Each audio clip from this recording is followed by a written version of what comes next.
Hi, I'm Cameron Yates of Yates Contracting. Today I want to talk through this video of me refinishing some cabinets. There's a lot of reasons that people want to kind of refinish their cabinets, and it could just be from age, could just be some people get cabinets installed that aren't finished at all. So sometimes we'll come in and finish cabinets that are just installed unfinished. This particular job was a job where the kitchen had just been around for about 20 years at this point, so they just wanted to kind of liven it up a little bit. They didn't even really want to change the color. They just kind of wanted to give it a fresher look. So we came in, removed all the cabinet doors from their project, brought them to the shop, and prepped the cabinets in place, and now we're actually doing the doors. This particular job, they had MDF doors and MDF drawer fronts. MDF is medium density fiberboard. It's a pretty typical cabinet door material, a little bit newer as far as cabinet door materials go, but the idea behind it is that it doesn't necessarily bow and wane or crack the same as wood cabinets do. So they stay relatively straight and flat. They're in a heavy material, but they're only meant for painting. So these particular ones were already painted. They were painted with an oil-based paint. So we want to make sure we go back with something very similar to it before. It just makes it a little bit easier. This way we don't actually have to do a separate primer coat. We just scuffed up these doors and just put one more coat of oil-based paint on this particular type of door. What you kind of see us doing here is they've already been prepped, they've already been sanded down, and we're actually using this rack system so that we can paint both sides of the cabinet door at the same time. It's the only one that I know of, and it's taken me a long time to find something that I actually like. The typical route we take is you spray one side, let it dry, come back, spray the other side. The problems with that is you get overspray, there's some bits of paint that you get on the other side, you have accidents, it also takes twice as long. So with this system, what we do is we have a spray tent to keep the overspray down. We put it on one side, flip it over, paint the other side, and then move it with the special kind of grips that they give you so that you don't only touch the edges.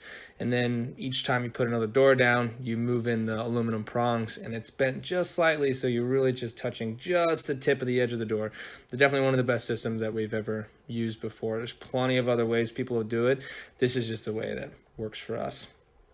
We're spraying it with an airless sprayer, so there's a few other different ways of coating as well, and different sprayers that you can use, but we're actually using a Graco Nova 390, just kind of a run-of-the-mill contractor sprayer, low boy.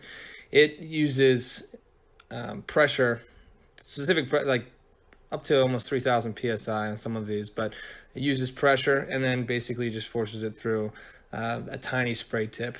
We're using a different kind of spray tip as well. It's actually a low pressure fine finish spray tip, so it gives us the best finish that we can pretty much use. Here we're trying to fit it right on top. They barely fit in there, those doors, so you really have to get them perfect. You don't want to kind of even touch the bottom one with your finger or put any marks in it. So we're using the fine finish low pressure tip to get us a nice fine finish on all these cabinet doors.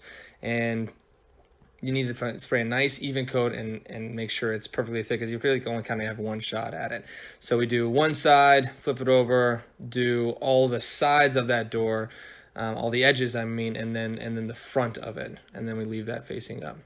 So with the tip that we use, there's a couple different sizes. We use usually a 310. Different tips have different names based on what they do. So the first number is the fan width. So if for a 310, the first number is a 3, the fan width is about a 6-inch fan width. I think it's about a 10-inch away from the product that you're spraying. And then we use a 10, which is an extremely fine. Okay, so right there, what you actually just saw me doing is, since this is an oil-based paint, any bit of water, basically, it's an oil water scenario. So any bit of water, as in even sweat, if you drip one bit of sweat on there, it beads up on the surface. So you have to catch it immediately.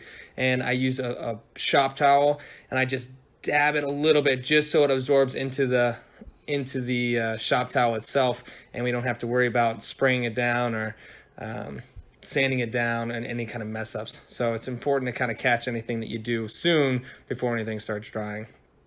So on this particular job, it's all MDF, but on other jobs, it can be several different types of materials. I mean, a lot of people have solid wood doors. Some people have a mix. So some types of doors will actually be an MDF center panel, which is just the middle piece of the 5 pieces of a door, and they'll have wood on the outside. Could be oak, could be maple, could be plenty of different types of material.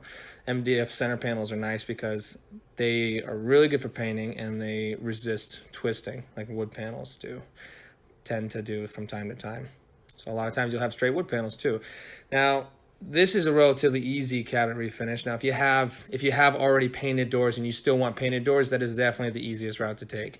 Or if you have stained doors and you want to have painted doors, also a relatively easy route. There's one more step. We do have to do usually an oil-based primer on top of that just to cover up the stain and then to be able to transition into a paint. But if you have painted doors and you want stained doors, most of the time we scrap all the doors. It's not worth the effort of sanding down, scraping, getting them down to the grain, especially if there's paint in the grain. It is extremely hard and labor intensive.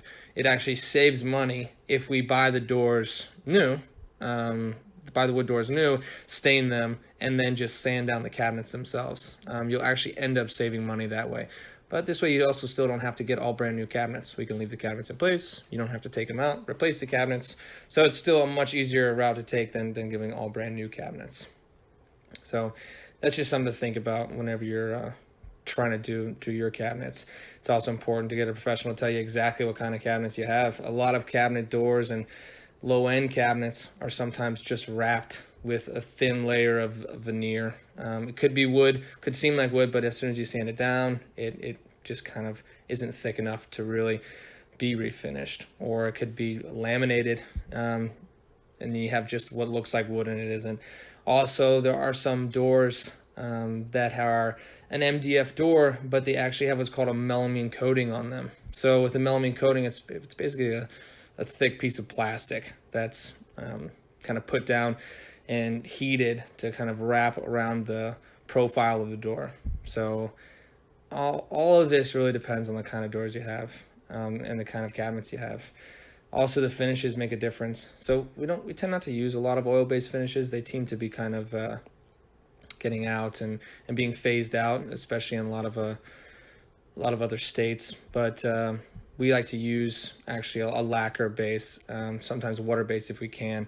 Gives you a nice harder finish, and we actually paint those with air-assisted sprayers. So this is just one kind that we're doing, and this is one way that you can actually refinish your cabinets. It just kind of shows you the process. It can be kind of labor intensive, but it is definitely possible to do. So thanks for watching. I hope you enjoyed this video. If you did, please hit the subscribe button and click on the bell to get notifications of when we post videos. I'm Cameron Yates, and this is Remodeling America.